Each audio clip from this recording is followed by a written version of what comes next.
A warning. This episode of Crash Course Philosophy contains language that may be upsetting for some viewers and may not be appropriate for viewing in certain settings. Now, understandably, this shouldn't inherently bother anybody, because television programs have been putting content warnings before inappropriate programming for quite a long time. That said, what they're actually warning about here is the use of the word faggot. So in my mind, this constitutes a trigger warning, not a standard network content warning. Consider the following sentence. Jason shot a mouse in his boxer shorts. Simple enough.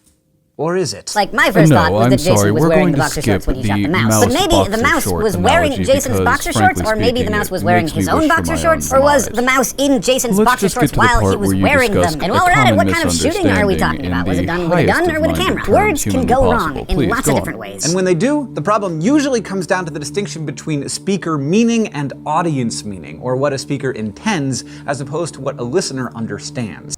And this is called a misunderstanding. However, I would like to point out that I take some issue with the concept of this being audience meaning. What it is audience interpretation. It would be more honest if you said it that way, because it would then place some culpability in the hands of the audience in interpretation. When these two meanings don't match up, the results can range from confusing to hilarious. To astronomically and apparently, as we'll see, criminally offensive and harmful.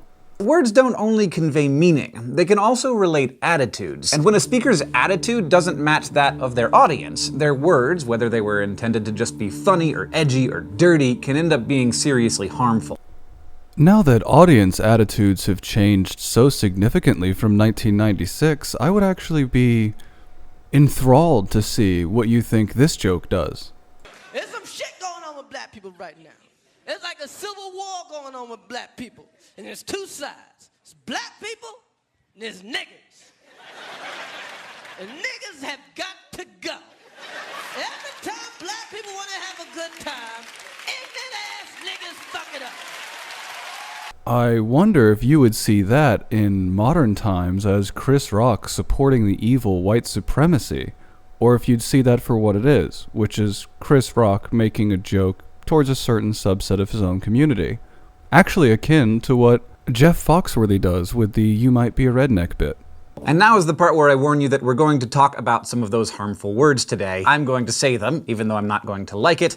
Your severe and crippling beta is showing, dude. You are going to hear them, you also probably won't like it. Some of us have lived harder lives than you, my twee little friend. And we're both going to know what they mean. But we have to talk about them because they're everywhere and they're powerful. Words are inherently only as powerful as you, personally, and the society at large makes them. Another example of this is the interpretation and application of religious texts. Oh god, we're only to the intro. Oh, well then, at least you're willing to admit you're pro-censorship. Let's start out with a harmless example of miscommunication, our mouse in boxer shorts. Yes, we're going to skip the basic conversation he has here about ambiguity, about context being important, about basic linguistic skills. And we're going to jump to the part that I really take issue with. So, a sarcastic text, if read without the help of social cues like tone of voice or body language, can end up creating miscommunication. I included this little cut at speed to show exactly how randomly it is that he transitions into the concept of hate speech. But when it comes to the injuries caused by language, the greater concern for us here is words that are deliberately chosen to cause harm. I think it would be fairly obvious to everyone that all insulting language is intended to, on some level, cause harm. Now, let's pause for a moment here to talk about how we talk about harmful language. Now, watch what he does here, because what he does I find fascinating, because he's intellectually allowing himself permission to use the offensive language in an explanatory way. Essentially, he's attempting to psychically distance himself from, in fact, using these words to explain what the words mean and how they are used and misused. Philosophers often rely on what's known as the use-mention distinction. This is the difference between talking about a word and talking with the word. In fact, what you are doing here is refuting the old thing children used to do, which is where they would say a naughty, naughty word, and when they did so, and another student reported it to the teacher, they would turn around and go, "But see, he said the naughty word." That's what you're doing. You're refuting that claim. Congratulations, I hope the master's degree helped in this. You may find this a good use of your time, but I do not. To use mentioned distinction is helpful when we talk about sensitive or taboo words because we have to use them in order to talk about them. And in order to maintain your psychiatric health and comfort, you have to reason your way around using the words. It's kind of adorable to watch in one hand and kind of terrifying on the other. And there are many kinds of taboo words. Some are considered off limits because they are, for lack of a more philosophical word, dirty. Why don't you try the word profane on for size? It's a pretty neat word.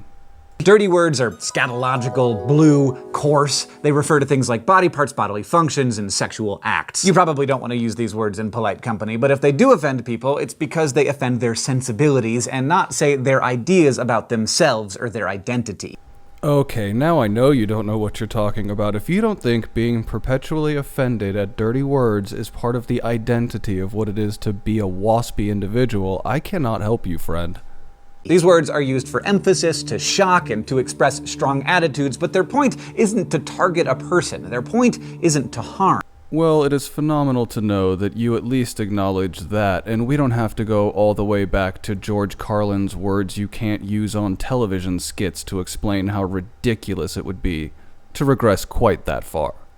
In contrast, hate speech consists of words that are directed at a member of a group, and they're used specifically because of that person's membership in that group. These groups are generally based on something that's key to a person's identity, like race, ethnicity, gender, sexual orientation, or religion.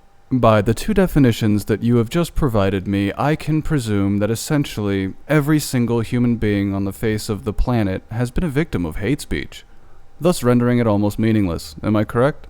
Hate speech is typically understood as more morally problematic than dirty words because hate speech is designed to hurt. These words were engineered in the greatest of laboratories to cause maximum harm to our enemies. Yeah, we don't sharpen words. They're not designed to hurt. At this point, I can't wait to see your next video on weaponized memes. But how can mere words cause harm? To understand this, we need to talk about a linguistic phenomenon known as thick concepts. These are words or ideas that come preloaded not just with descriptive meaning, but also with evaluative content. There are attitudes and values that are baked into these words that are hard, if not impossible, to unbake. First and foremost, I think that is asinine and gives words entirely too much power. It also appears to presuppose that none of the faux pas you laid out previously have gone wrong, and that you have a perfect understanding of the usage of the word in that scenario. Now, if we were speaking purely philosophically, I wouldn't have an issue, but as we go forward, understand that he is endorsing this on a legal ideal. For instance, murder is a thick concept that contains a description, it means to kill someone, but it also contains evaluation. Murder is unjustified killing. There's no such thing as a good murder. Note that we are already slipping from the loose philosophical idea of a thick concept into hard legal terms, like murder, as opposed to, say, manslaughter. Now, with this concept in mind, let's consider a theory about how certain words cause harm, posed by American lawyer Charles R. Lawrence III. You see, now we've slid entirely from a soft philosophical concept into defining hate speech for America. Just watch. Lawrence argues that hate speech should be legally punishable in the United States, just as it is in some other countries. His argument focuses on thick concepts that are used to disparage a person for simply being who they are. What's problematic about these concepts, he says, is that you can't pull their descriptive meaning away from their inherent negativity. Both the meaning and the attitude are tied up in a single word. Sure, and that should be punishable by law, so call the FBI on Ghazi Kudzu when? So I retweeted it and said, y'all thought Gabby was the next Malcolm X, but really she's a white bread coon. And people are like, Ghazi, how is she a coon just because she loves America? Yeah, oppressed people loving their oppressor. Child, that's a coon. That's a coon. So she's a coon. And coons come in all ages and sizes. I don't give a damn that she's 20, okay? Your grandma, I'll call your grandma a coon if your grandma cooning, okay? So don't be cooning. Let me give you an example, a word that I am going to have a hard time saying. It's a hateful word, but we can't pretend it doesn't exist, because in a sense, that mentality, the idea that certain words shouldn't be discussed and analyzed and argued about, gives these words even more power. The word I want to talk about. Pause and place your bets, ladies and gentlemen. What awful word is he going to use as an example? Is he going to use a racial slur? Is he going to use a sexist slur? Just wait, ladies and gentlemen. It is the gayest of slurs. Is faggot. I think I'm going to keep this one. Faggot, faggot, faggot, faggot.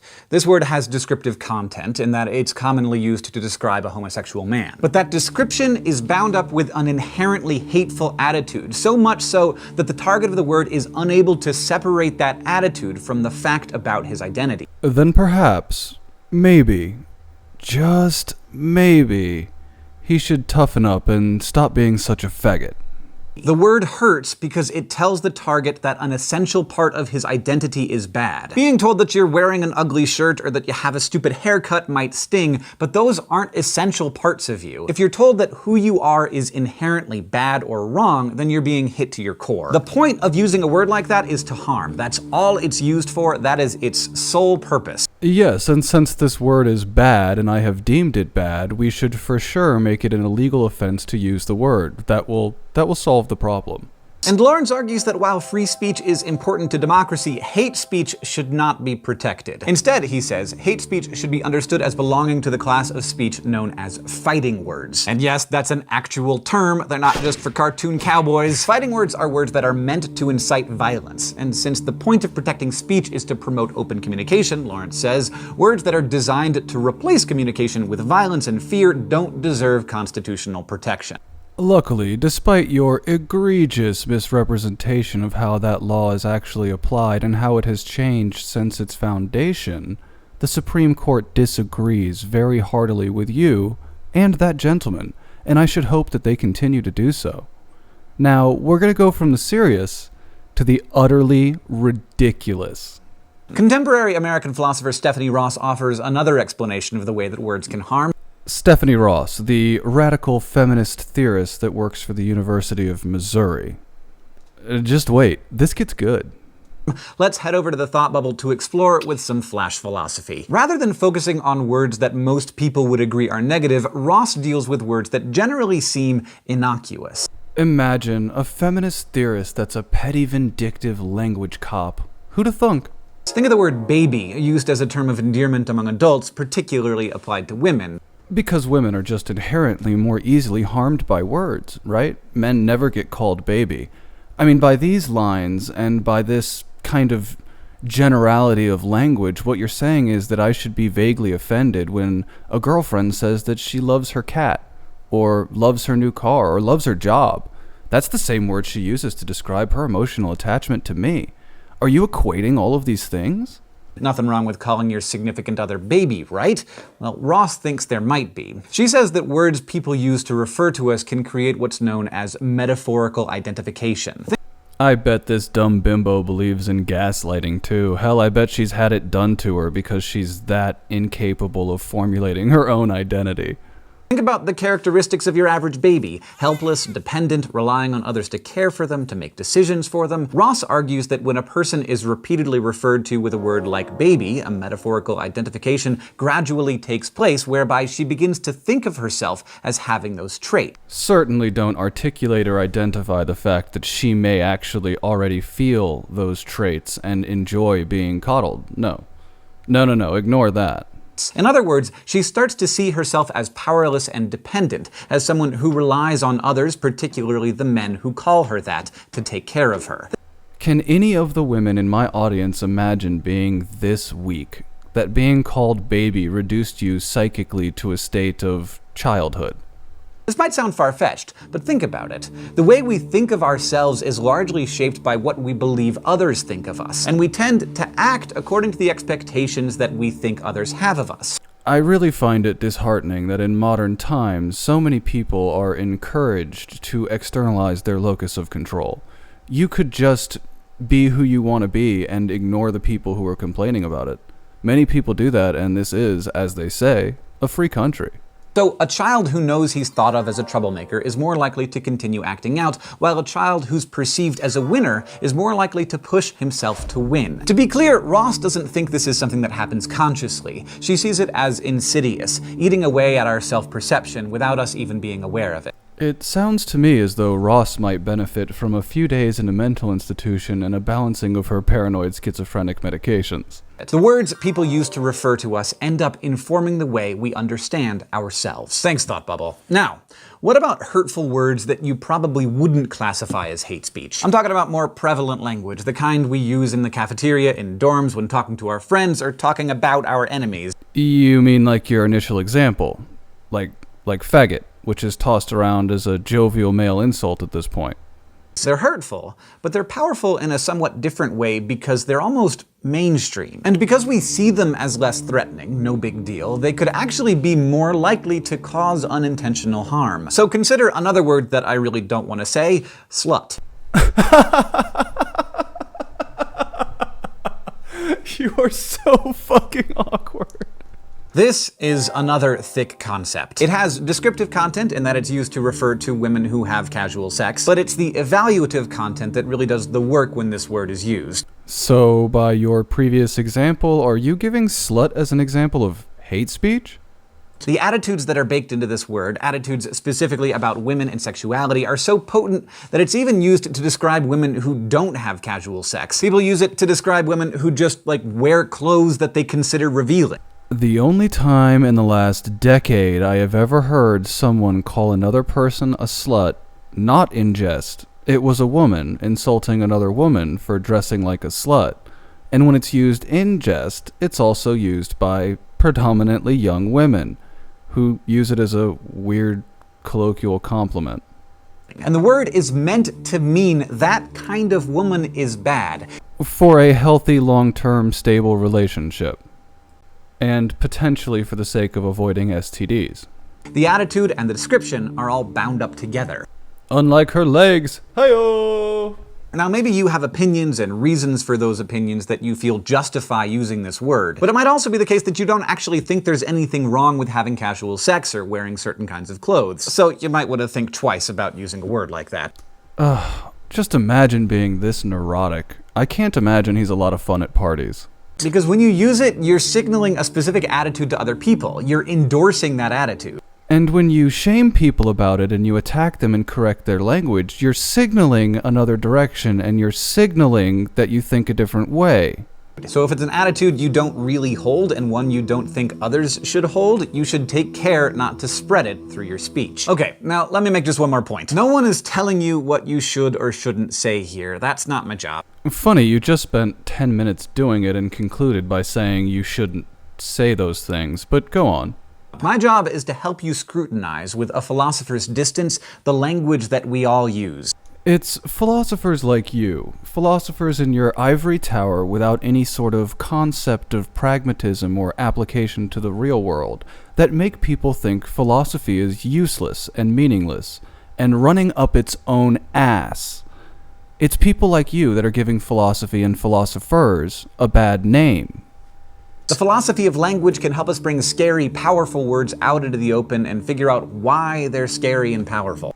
But only the scary and powerful words, a phrasing that I take great exception to, but only the scary and powerful words, like, bigoted words, not the really powerful words like call the cops, or you've just committed a crime, or the defendant will please rise. Those are scary and powerful words, friend, not being called a racial slur.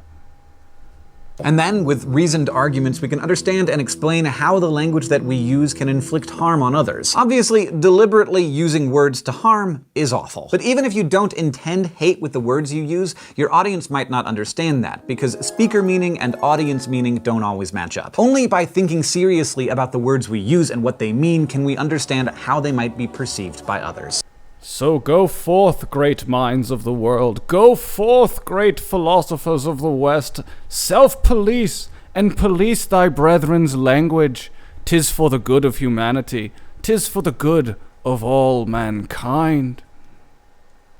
I take no personal issue with the person in this little video, and frankly speaking, I kind of feel bad for him because it's very clear to me that this is a subject he's uncomfortable with, and I would argue that's probably one of the reasons why he's doing it, is because he reads his own discomfort as some sort of internalized bigotry of sorts.